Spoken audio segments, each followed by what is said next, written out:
देर रात्रि दूर चार तो सवार रात नहीं सवार देना क्यों तेरा मुनांग माता जो मैं खेत घाल दी मैं दातला मतला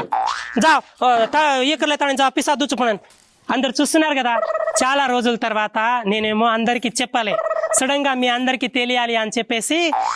చెప్పకుండానే చేసిన ఒక చిన్న ఇల్లు కట్టించుకుంటున్నా నాది ఒక కోరిక ఉండే నా మామగారు ఇచ్చిన ఇల్లు అది పాత ఇల్లు ఇప్పుడు కొత్త ఇల్లు కట్టించుకున్నా కొంచెమే చూపించిన తర్వాత మొత్తం చూపిస్తా నా ఇల్లు వస్తా చేస్తా కదా ఇల్లు వస్తాకి పెద్ద పెద్ద వాళ్ళందరూ వస్తారు తర్వాత ఆ పక్కన ఉంటారు కదా వాళ్ళని కూడా పిలిపిస్తా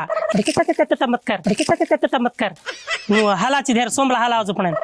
అయితే తర్వాత అందరిని పిలిపించి మీ అందరికీ కూడా చూపిస్తారు నా ఇల్లు వస్తా ఎట్లా చేస్తా ఏంటి అనేది అయితే నా కోరిక ఉండే మంచిగా చేయాలని చేసిన మీరైతే ఛానల్ని అట్లే చూడండి బంజారాబాయ్ ఎపిసోడ్ని ఛానల్ని సబ్స్క్రైబ్ చేయండి లైక్ చేయండి కమెంట్ చేయండి గంట బటన్ కొట్టండి అందరికీ షేర్ చేయండి నాలాగా మీరు కూడా మంచి ఇల్లు కట్టించుకొని సంతోషంగా ఉండాలని కోరుకుంటున్నా సరే